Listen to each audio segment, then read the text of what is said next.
পিতা মাতাকে খেদমত করার উদ্দেশ্যে, আল্লাহর উপর আল্লাহর সন্তুষ্টের উদ্দেশ্যে এখন আমি পিতা মাতাকে ভরণ পোষণ করে না, খাওয়াতে চাই না।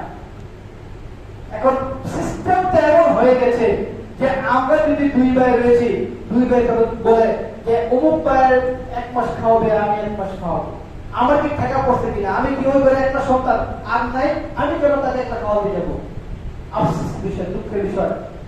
খেদমত করার জায়গা রেখে, খেদমত করার স্থান থেকে, যে খেদমত করলে যেটা করলে সব পাওয়া যাবে, জান্নাত পাওয়া যাবে, সেটাকে আমরা দূরে সরিয়ে দিচ্ছি, সেটাকে আমরা তাড়িয়ে দিচ্ছি।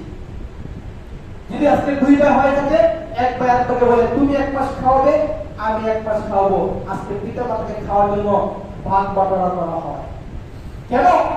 ওই সন্তান যদি বুঝতে পারতো এই বাপমাকে ভরণ পোষণ করা, প্রত্যেকটা বাপমার পিছনে যত টাকা আমি খরচ করবো, প্রত্যেকটা খরচ হতে সরকার সমতুল্য, আর বাপমার খেদমত করে যদি আমি তার খুশি, তার সন্তুষ্ট অর্জন করতে পারি। কেননা হাদিসে এসেছে পিতা মাতার সন্তুষ্টি আল্লাহর উপরে আল্লাহর সন্তুষ্টি, পিতা মাতার অসন্তুষ্টি মানে আল্লাহর উপরে আল্লাহর অসন্তুষ্টি। অর্থাৎ পিতা মাতার সন্তুষ্টি অর্জন করলে যদি আল্লাহর উপরে আল্লাহর সন্তুষ্টি অর্জন করা যায়, তাহলে এই পিতা মাতাকে কেন আমি আরেক ভাইয়ের গালে ঠেলে দেবো?